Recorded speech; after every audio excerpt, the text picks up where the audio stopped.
Airbus built the A330-800, but the market effectively ignored it. Just 12 orders ever. Only 7 are currently flying across 3 lonely airlines, and yet its bigger sibling from the same factory with the same engines has sold almost 500. Here's how Boeing's Headstart, Airbus's own strategy, and terrible timing conspired to kill a billion-dollar plane. Stick around, because the real killer here is not who you might think. The A330-800 was Airbus's answer to a real problem. Boeing 787-8s had proven that airlines wanted a smaller, longer-range widebody that could open up thin, long-haul routes, city pairs that had never had enough demand for a jumbo, but too much distance for a narrowbody. Airbus took its proven A330-200 airframe, kept the same fuselage, and fitted it with new Rolls-Royce Trent 7000 engines and significantly longer, reworked and updated wings. The result was roughly 14% better fuel burn per seat compared to the old A330, a range of about 8,100 nautical miles, and a cabin holding around 250 seats in a typical 2-class layout. On paper, this was smart engineering. Airbus was not gambling on a clean sheet design, it was reusing tooling, reusing a certified airframe, and reusing decades of A330 support infrastructure that airlines already trusted. Development cost a fraction of what Boeing spent inventing the 787 from scratch. Announced at the Farnborough Airshow in July 2014, the A330-800 looked like a low-risk, high-reward move. It flew for the first time in November 2018, got its certification in February 2020, and its first customer, Kuwait Airways, took delivery in October 2020. That timing turned out to be so bad it was almost cruel, and I'll get to why in a moment. Here are the actual numbers, and they're hard to believe for a modern certified widebody. The A330-800 has accumulated only 12 firm orders across its entire life. Kuwait Airways ordered 4, Uganda Airlines took 2, Garuda Indonesia holds 4, and a small handful of others round out the rest. Compare that to its bigger sister aircraft, the A330-900, which has racked up 476 orders. Compare it again to the Boeing 787-8, which despite being the least popular variant of the three, has 424 orders. 12 against hundreds. I know it joined the game later, but rather than being a slow start, I'd say this is a market sending a manufacturer a very clear message. And it's worth remembering that even some of the original orders didn't survive. Kuwait Airways, the largest A330-800 customer in the world, converted 4 of its own 8 jets over to the larger 900 variant in 2022, with the first delivery of the switched aircraft arriving in December 2024. Even the program's most loyal customer eventually voted with its wallet for the bigger sibling. Boeing announced the 787 Dreamliner back in 2004, 10 years before Airbus launched the A330neo family.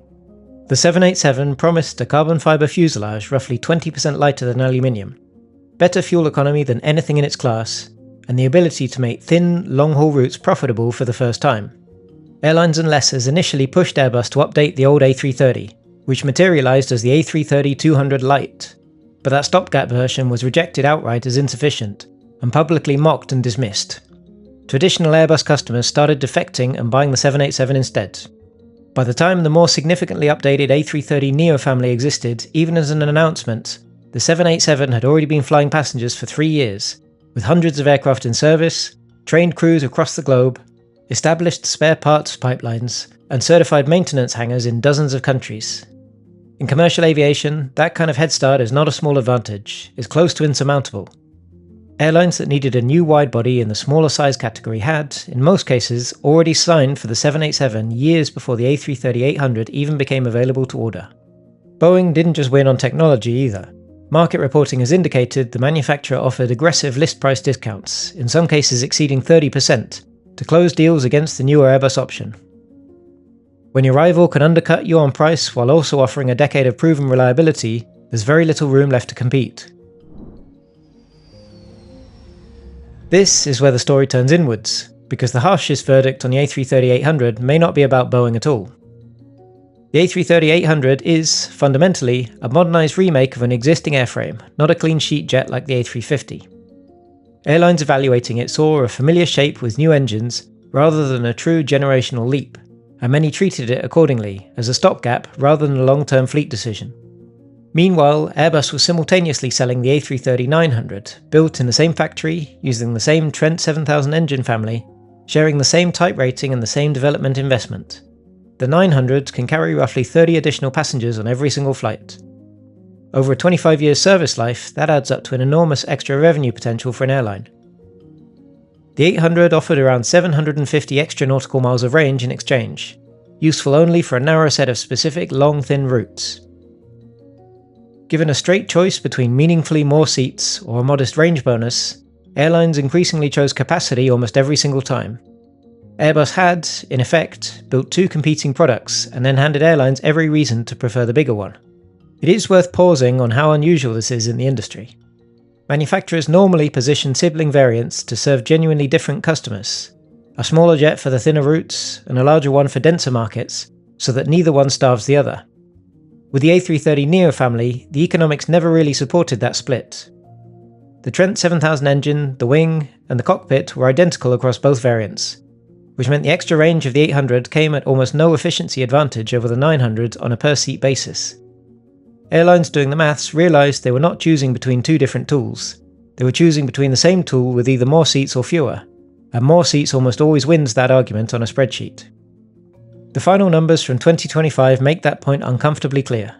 The A330neo family saw a resurgence last year, picking up more than 100 new orders from carriers including IAG, the parent of British Airways, the Saudia Group, Malaysia Aviation Group with a commitment covering around 40 aircraft, and other operators. Every single one of those new orders was for the A330-900. Airbus's own commercial success story became the clearest evidence of its smaller siblings' failure. Beyond the internal competition, timing worked against the A330-800 in a second way. Airlines that operate classic A330s, the kind of aircraft that would naturally retire into an A330-800 replacement, often weren't ready to replace them. As one clear example, Hawaiian Airlines had a fleet with an average age of only about 13 years as of 2026. Nowhere close to retirement age for a widebody, and Alaska Air Group, which acquired Hawaiian in September 2024, has shown no urgency to replace those aircraft. The A330-800 arrived too late to catch airlines retiring old jets in the 2010s, and too early to catch the next wave of retirements that's not yet really begun. Hawaiian Airlines deserves its own moment here because the story is almost a case study in how a program loses its only customer. For years, Hawaiian was the sole launch customer for the A330-800, holding 6 aircraft on order and effectively being the entire backlog. In 2017, the airline's then CEO Mark Dunkley publicly raised concern about the total absence of other buyers. In 2018, a new CEO took over, and one of his first major moves was to cancel all 6 A330-800s and instead order 10 Boeing 787-9s, a deal listed at roughly $2.8 billion at list price, reportedly discounted by more than 30%. Notably, the airline's own leadership never criticised the aircraft's engineering or fuel burn.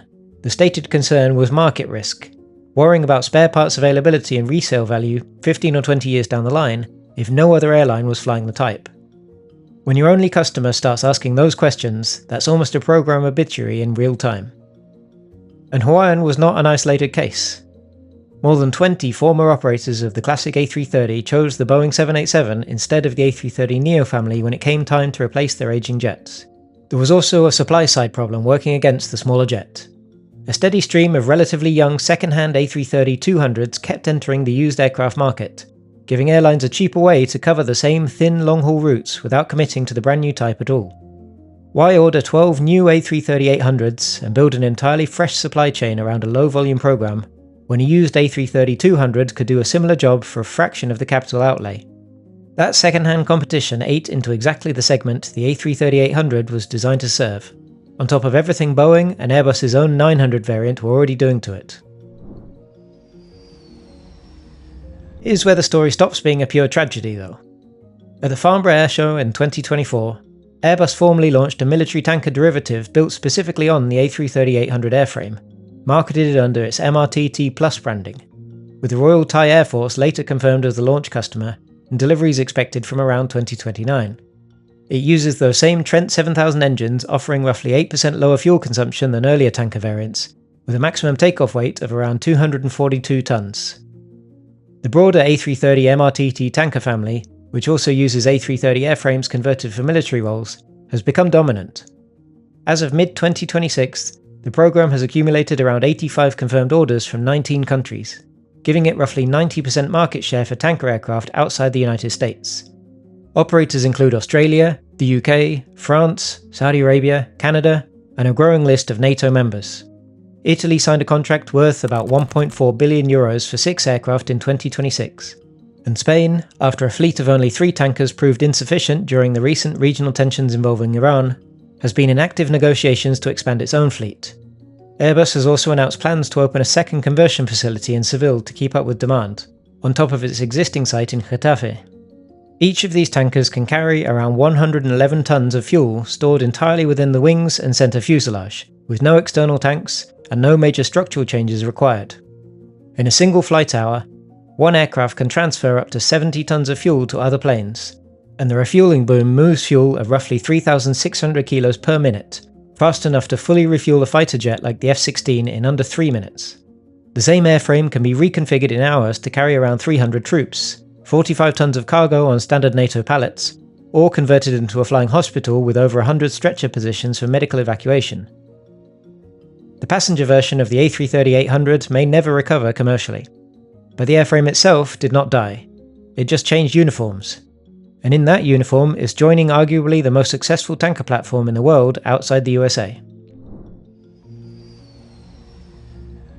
So here's my final thought on this. The A330-800 was never a bad aircraft. It was a good aircraft, just born into the worst possible timing. Boeing's 787 had a decade-long head start that Airbus could just never fully close. Airbus's own A330-900 outcompeted its smaller sibling from inside the same factory. And that retirement wave the 800 was basically built for, it just didn't really arrive on schedule. 12 or 13 orders and only 7 aircraft in service is the sad scorecard for the passenger version. But the airframe itself lives on as the A330 MRTT tanker, and with 85 military orders, it has near total dominance outside the United States. So was this Airbus just creating the right aircraft at the wrong time? Or was it the wrong aircraft from the very start? Let me know what you think in the comments, and if you enjoy this kind of aviation deep dive, then subscribe for more really soon. Bye bye.